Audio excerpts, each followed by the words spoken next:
बारिश पर आश्रित है। मॉनसून की स्थिति बिगड़ने पर उपज अच्छी नहीं हो पाती है। इस स्थिति में किसानों की कृषि आमदनी में गिरावट आती है। सेवा के इन 6 सालों में मोदी जी ने किसानों की स्थिति में बदलाव लाने के लिए कई बड़े निर्णय लिए हैं। प्रधानमंत्री फसल बीमा योजना, मृदा परीक्षण योजना इत्यादि इसके उदाहरण हैं। प्रधानमंत्री कृषि सिंचाई योजना केंद्र और राज्य सरकार के समन्वय की योजना है। इसकी शुरुआत 1 जुलाई 2015 को प्रधानमंत्री श्री नरेंद्र मोदी ने की थी। इस योजना के तहत 5 वर्षों के लिए 50,000 करोड़ रुपए का बजट आवंटित किया गया। मॉनसून पर खेती की निर्भरता कम करने और हर खेत तक पानी पहुंचाने के लिए प्रधानमंत्री कृषि सिंचाई योजना को लागू किया गया। प्रधानमंत्री कृषि सिंचाई योजना के माध्यम से कृषि में विस्तार होगा, उत्पादकता में वृद्धि होगी, जिससे अर्थव्यवस्था का पूर्ण विकास होगा। योजना के लिए केंद्र द्वारा 75% अनुदान दिया जाएगा और 25% खर्चा राज्य सरकार द्वारा किया जाएगा।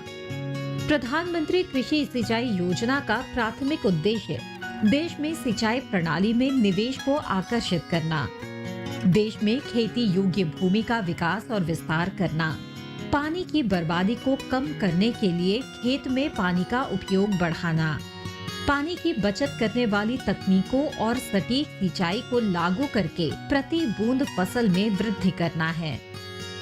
इसके अलावा योजना में मंत्रालय, कार्यालयों, संगठनों, अनुसंधान और वित्तीय संस्थानों को एक मंच के तहत जल संग्रहण के निर्माण और पुनर्चक्रण में एक साथ शामिल हुए, ताकि पूरे जल चक्र का एक संपूर्ण और समग्र दृष्टिकोण पूरा हो सके।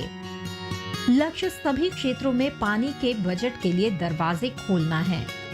प्रधानमंत्री कृषि सिंचाई योजना की टैगलाइन है, प्रति बूंद अधिक फसल। प्रधानमंत्री कृषि सिंचाई योजना 2020 के माध्यम से ज्यादा बल जल संसाधन के अधिकतम उपयोग पर है, ताकि बाढ़ और सूखे के आवेग से होने वाले नुकसान की रोकथाम की जा सके। ऐसा करने से उपलब्ध संसाधनों का कुशल उपयोग हो सकेगा, साथ ही किसानों को अधिक से अधिक पैदावार मिलेगी।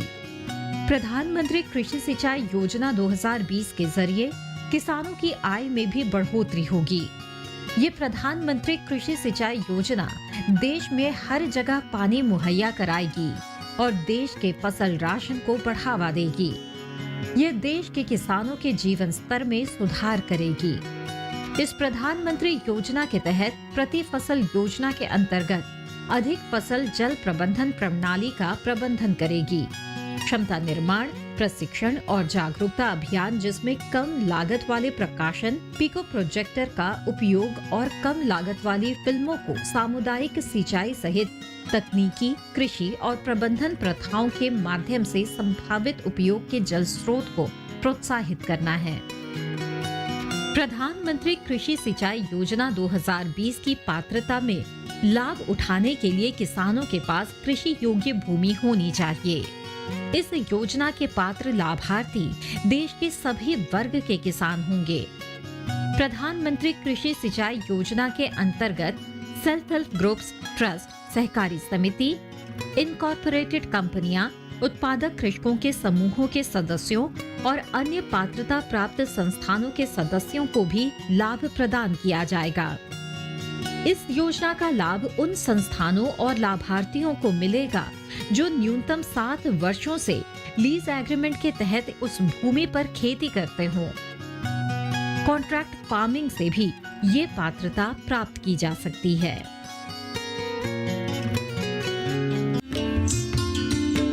कार्यक्रम गांव किसान में फिलहाल वक्त है एक छोटे से ब्रेक का। ब्रेक के बाद देखेंगे हमारा पशुधन। आप बने रहें दूरदर्शन किसान पर।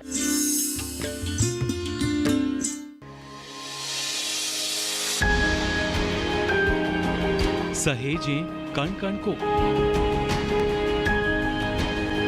सुंदर दे रूप रंग आकार, स्वस्थ जीवन रहे जमीन पर, इंद्रधनुष हो साकार। देखिए प्रकृति की ओर गुरुवार सुबह 9:30 पर।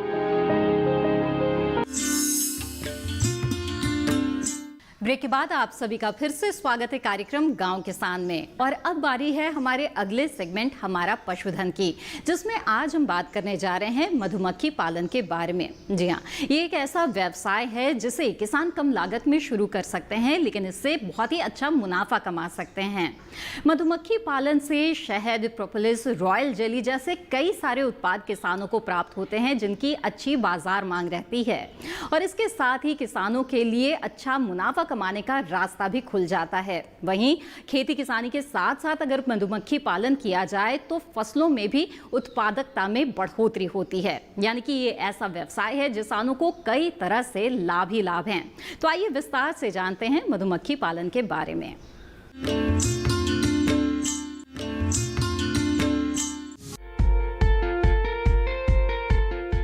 मधुमक्खी पालन को कृषि का ही एक अंग माना जाता है। इसके द्वारा कृषि को भी लाभ पहुंचता है और फसलों की पैदावार भी बढ़ती है। मधुमक्खी पालन अथवा शहद उत्पादन की गिनती कम लागत पर अधिक लाभ देने वाले व्यवसायों में की जाती है। ये किसानों को खेती के साथ ही आय का एक अन्य लाभकारी स्रोत भी उपलब्ध कराता है। शहद को प्राकृतिक मिठास का सबसे उत्तम स्रोत माना जाता है और औषधीय गुणों में भरपूर होने के कारण इसे एक प्राकृतिक औषधि के रूप में भी उपयोग किया जाता है। स्वास्थ्य के प्रति जागरूक अधिकांश लोग खाद्य पदार्थों में मिठास लाने के लिए चीनी की जगह शहद का ही प्रयोग करते हैं। भारत सरकार के सूक्ष्म, लघु एवं मध्यम उद्यम मंत्रालय के खादी एवं ग्रामोद्योग आयोग द्वारा मधुमक्खी पालन को प्रोत्साहन देने के लिए विभिन्न योजनाएं संचालित की जाती हैं। इन योजनाओं के अंतर्गत शहद प्रसंस्करण संयंत्र लगाने के लिए उद्यमी को शुरुआत में 65% तक का ऋण उपलब्ध कराया जाता है। साथ ही 25% तक सब्सिडी के रूप में अतिरिक्त आर्थिक सहायता भी मिलती है। खादी ग्राम उद्योग आयोग की वेबसाइट पर आप हनी मिशन के अंतर्गत मधुमक्खी पालन व्यवसाय एवं सरकारी योजनाओं संबंधी जानकारी प्राप्त कर सकते हैं। शहद की तेजी से बढ़ती मांग और मधुमक्खी पालन से किसानों को मिलने वाले लाभ को देखते हुए देश में शहद उत्पादन को कई गुना बढ़ाने के लिए सरकार द्वारा लगातार प्रयास जारी हैं। इसके लिए विभिन्न राज्यों में बड़े स्तर पर योजनाएं संचालित की जा रही हैं, जिनमें इस क्षेत्र से संबंध किसानों और उद्यमियों के लिए विभिन्न प्रकार के प्रशिक्षण, उद्योग संबंधी जानकारी और आर्थिक सहायता भी शामिल है। हनी मिशन योजना खादी ग्राम उद्योग विभाग की योजना है। इसके जरिए किसान और पैसा कमाने की चाह रखने वाले लोग रोजगार शुरू कर मोटी कमाई कर सकते हैं। लोग हनी मिशन के तहत मधुमक्खी पालन कर कमाई कर सकते हैं। अब ऐसी तकनीक आ गई है जिसके माध्यम से शहद निकालते समय मधुमक्खियां नहीं मरती, मोम और पोलन भी बनता है। इसे न केवल किसान बल्कि बेरोजगार युवक भी बिजनेस के तौर पर देख रहे हैं। प्रधानमंत्री श्री नरेंद्र मोदी ने अगस्त 2017 में हनी मिशन का शुभारंभ किया था। प्रधानमंत्री मोदी ने वर्ष 2016 में हनी मिशन के शुभारंभ के अवसर पर गुजरात के बनासकांठा जिले के दीमा में शुरू की गई बनाम हनी परियोजना की तर्ज पर मीठी क्रांति का आह्वान किया था। इस मिशन के तहत खादी और ग्रामोद्योग आयोग मधुमक्खी पालकों को बक्से प्रदान करने के साथ साथ प्रशिक्षण भी प्रदान करता है। खादी और ग्रामोद्योग विभाग हनी मिशन पहल के अंतर्गत मधुमक्खी पालन उद्योग इकाई स्थापित करने के लिए अनुदान प्रदान करता है। ये विभाग 10 बक्सों की इकाई शुरू करने पर 80% अनुदान प्रदान करता है। साथ ही अभी तक 246 मीट्रिक टन शहद का उत्पादन किया गया है। 6 मई 2019 को खादी और ग्रामोद्योग आयोग ने हनी मिशन पहल के दौरान 2 वर्ष से भी कम समय में देश के किसानों और बेरोजगार युवकों को मधुमक्खी पालन हेतु 1 लाख से अधिक बक्से वितरित किए। खादी और ग्रामोद्योग आयोग के अनुसार भारत में पहली बार अभी तक मधुमक्खी पालन हेतु 1,01,000 बक्से वितरित किए गए हैं। भारतीय बाजार में शहद की मजबूत व्यावसायिक स्थिति के बारे में बात की जाए तो यहाँ ब्रांडेड और अनब्रांडेड दोनों प्रकार के शहद का संयुक्त रूप से लगभग 2000 करोड़ का सालाना व्यापार है। इसमें ब्रांडेड शहद की हिस्सेदारी तकरीबन 700 से 800 करोड़ है। देश में हर साल लगभग 700 करोड़ टन प्राकृतिक शहद का उत्पादन किया जाता है, जिसमें लगभग 50% शहद का सालाना निर्यात होता है। भारत में मधुमक्खी पालन प्रायः पहाड़ी क्षेत्रों में किया जाता रहा, लेकिन पिछले कुछ वर्षों से इसे व्यवसाय में बढ़ते लाभ की वजह से देश के मैदानी क्षेत्रों में भी बड़े पैमाने पर मधुमक्खी पालन किया जाने लगा है।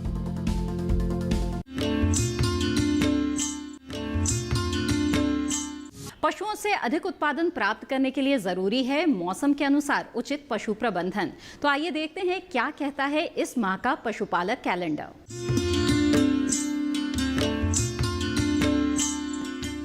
सितंबर माह का पशुपालक कैलेंडर। दुधारू पशुओं में थनैला रोग से बचाव का उपाय करें। पशुओं को अंतः परजीवी नाशक दवाई पशु चिकित्सक की सलाह के अनुसार नियमित दें। गाय व भैंस को ताव में आने के 12 से 18 घंटे के अंदर गाभिन करवाने का उचित समय है।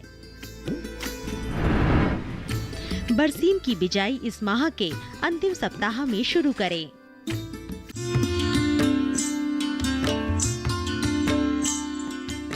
इसी के साथ कार्यक्रम गांव किसान में वक्त हो चला है एक और छोटे से ब्रेक का। ब्रेक के बाद देखेंगे कामयाब किसान की दास्तान। आप बने रहें दूरदर्शन किसान पर।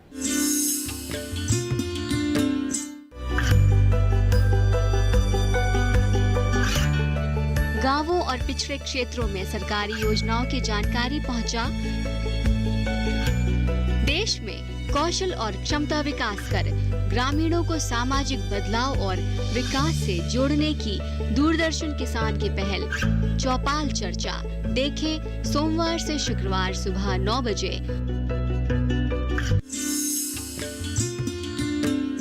ब्रेक के बाद आप सभी का फिर से स्वागत है कार्यक्रम गांव किसान में। और अब कामयाब किसान की दास्तान में आइए आपको मिलवाते हैं दिल्ली के रहने वाले एक सफल किसान अशोक चौरसिया से। आइए देखते हैं किस तरह से इन्होंने सरकारी योजनाओं का लाभ लेते हुए जैविक खेती को अपनाया है और किस तरह से इन्होंने लिख दी है कामयाबी की इबारत।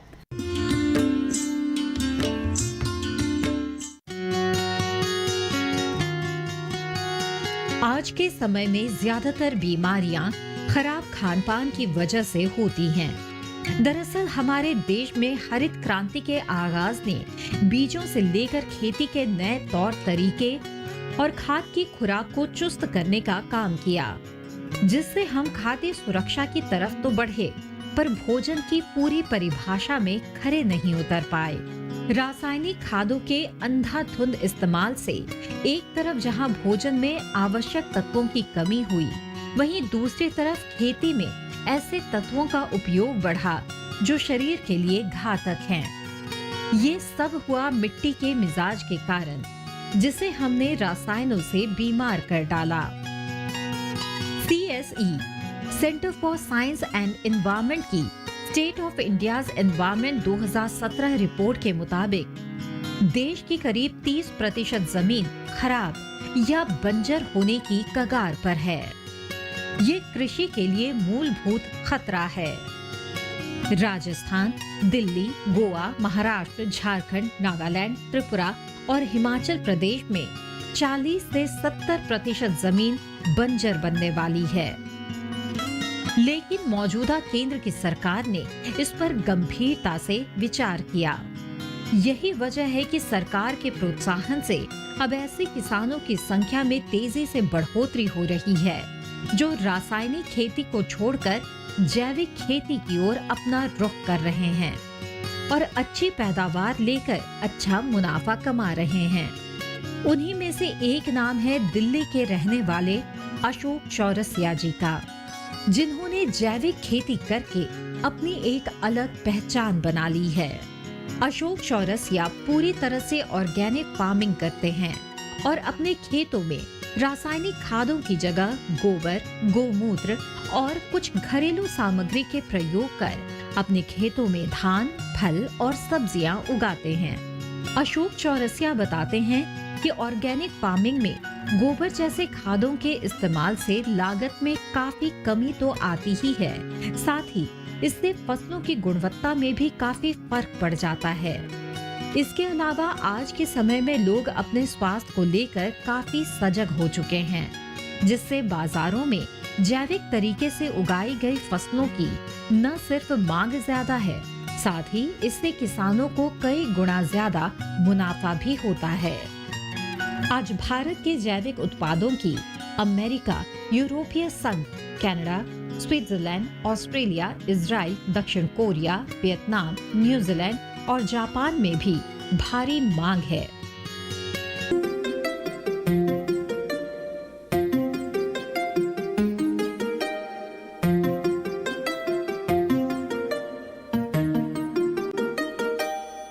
मैं यहाँ जैविक खेती कर रहा हूँ 2.5 एकड़ के अंदर।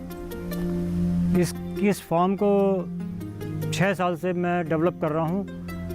रासायनिक पहले खेती होती थी यहाँ, उससे कन्वर्ट करके हम जैविक खेती कर रहे हैं। जैविक जो पारंपरिक खेती होती है, गोबर गौमूत्र और अग्निहोत्र भस्म के साथ, ये सब अनार के पेड़, अनार है, नाशपाती है, अमरूद है, केला है, नारंगी है, मौसमी है, संतरा है, कीनू है, पपीता है, चीकू है, खिरनी है, इधर शहतूत है, आड़ू है, आलू बुखारा है, अंजीर है और इमली है। तकरीबन सारे फ्रूट लगाए। सेब जो पहाड़ की फसल है, मेरे यहाँ दिल्ली में लगी हुई है, इस वक्त फ्रूटिंग पर है। काफ़ी बड़े बड़े सेब हैं उसमें, पर अभी वो पका नहीं है, पकने में वक्त लगेगा।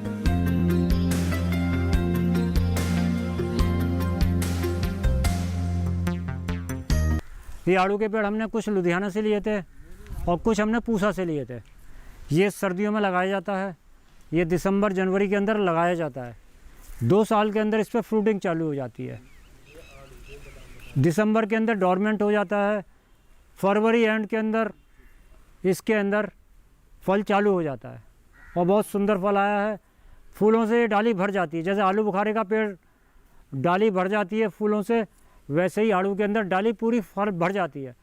कम से कम एक पेड़ पर 1000 के करीब 1500 फूल होते हैं। सारे फल में कन्वर्ट नहीं होते हैं, फल 200-250 बनते हैं। अगर किसान भाई इसकी खेती करेंगे तो ये जैविक है, 100-125 रुपये किलो आराम से बिकता है।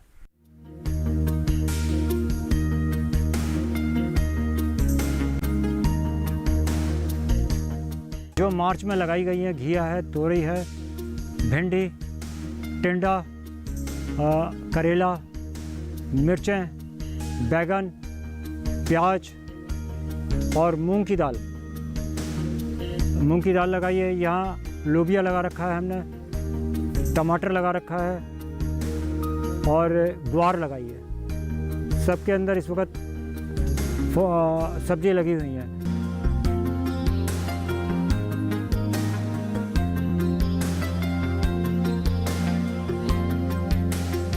एक हमारे पास आता है इसका बालम खीरा का अचार आपने नहीं सुना होगा। बालम खीरा का अचार भी बहुत बढ़िया होता है। बालम खीरा हर जगह नहीं मिलता। औषधीय अचार है। करौंदे का अचार भी बहुत बढ़िया होता है। करौंदे का मुरब्बा भी बहुत बढ़िया होता है। 1 एकड़ के करीब हम धान करते हैं। हम काला धान उगाते हैं, देसी, जिसको काला भात कहते हैं, काला नमक भी कहते हैं।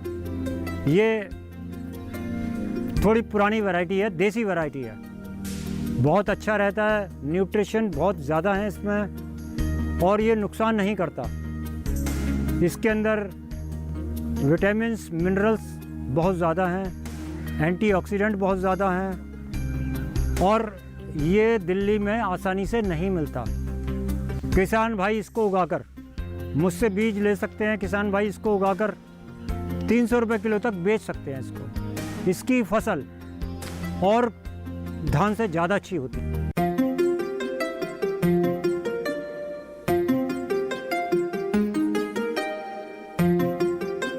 किसान भाइयों, धान बोने का समय आ गया है। धान की बुआई कुछ दिन में चालू हो जाएगी, कई जगह चालू हो भी गई है। धान की बुआई के बाद जब इसका रोपण होगा 1 महीने बाद, तो उसके 10-15 दिन बाद हम लोग ये अजोला आप देखिए, ये हम खेत में फैला देते हैं। ये जो अजोला है ये नेचुरल सोर्स है नाइट्रोजन का, ये नाइट्रोजन का नेचुरल सोर्स है। इससे नेचुरल नाइट्रोजन मिलता है खेत को, धान को, और ये टेडोफाइटा ग्रुप का प्लांट है।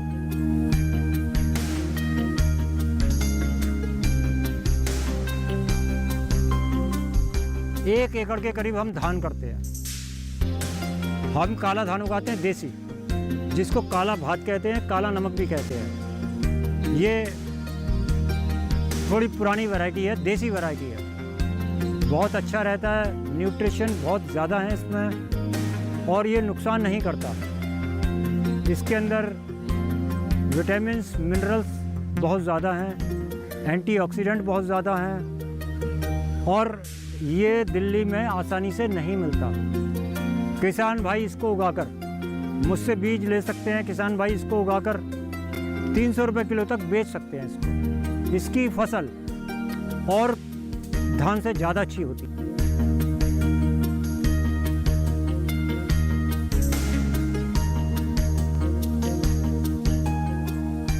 नाइट्रोजन का नेचुरल सोर्स है। ये जो है टेडोफाइटा ग्रुप का प्लांट है। इसके अंदर इनाबिना नाम का बैक्टीरिया होता है जो नाइट्रोजन का नेचुरल सोर्स है, और इससे बड़ी अच्छी प्रोडक्टिविटी आती है खेत में। जिस वक्त हम रोपण कर देते हैं खेत के अंदर, उसके 10-15 दिन बाद जैसे ही हमारा धान खड़ा होने लगता है ढंग से, उसके बाद हम इसको खेत में ऐसे ही डाल देते हैं। पानी में इस तरीके से डाल देंगे और पानी में धीरे धीरे अपने आप पूरे फैल जाएगा। उससे क्या होता है, एक तो हमारा पानी भाप बन के नहीं उड़ेगा खेत में से, और नेचुरल नाइट्रोजन मिलेगा हमारे खेत को। नेचुरल नाइट्रोजन, पोटास, फास्फोरस सब कुछ मिलेगा इससे। अलग से हम कुछ डालना चाहे तो अलग बात है, पर इससे सब कुछ मिलेगा। और जब हमारी धान की फसल तैयार हो जाती है तो ये खेत के अंदर मिल जाएगा, और ये खेत का काम करेगा, खाद का काम करेगा अगली फसल के लिए। अगली फसल में भी खाद की जरूरत नहीं होगी।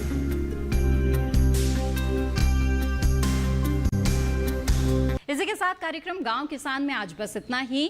गांव किसान की अगली कड़ी में फिर होगी आपसे मुलाकात कुछ और खास जानकारियों के साथ। तब तक के लिए दीजिए इजाजत। आप बने रहें दूरदर्शन किसान पर। नमस्कार।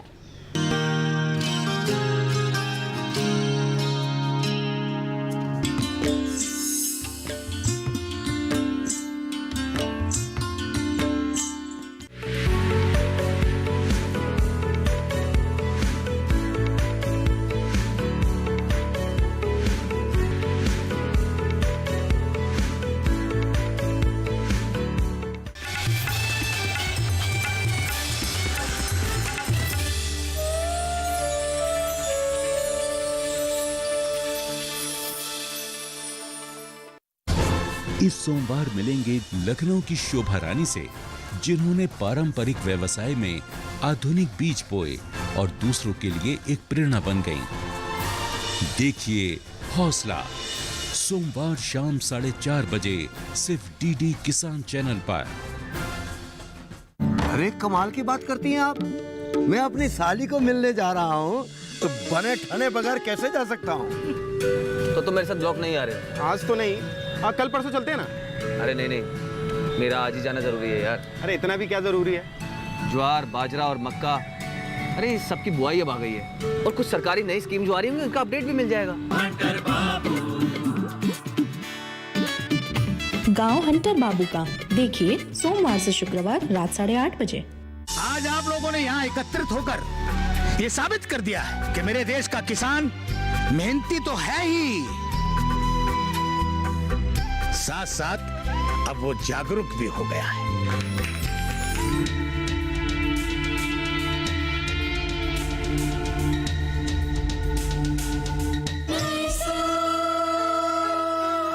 नई सोच सोमवार से शुक्रवार रात 9:30 बजे देखिए सिर्फ डीडी किसान पर। सेवा में 6 वर्ष, जो कहा वो किया। पहली बार देश में इतनी बड़ी व्यापक योजना बनाई गई। वो भी हमारे बहुत बढ़िया आदमी, हम लोग के लिए काम करते हैं। सीतामढ़ी बिहार में जो वहाँ एक डुमरा ब्लॉक है, वहाँ पे मछली बीज फार्म के लिए एक फ्रूट बैंक की स्थापना की गई। माननीय प्रधानमंत्री जी महोदय जी का जो मछली उत्पादन का दोगुना करने के लिए इतनी भारी रकम की जो अनुदान सारे देश में सभी वर्गों की लोगों ने सराहना किया।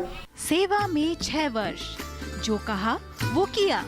देखिए प्रधानमंत्री मत्स्य संपदा योजना पर विशेष कार्यक्रम विचार विमर्श 21 सितंबर सोमवार सुबह 11 बजे। ये कामयाबी है अन्नदाता की। ये कहानी है खेत और खलिहानों की। कैसे करें अपने पशुओं की देखभाल, जानिए गांव-गांव के किसानों का हाल।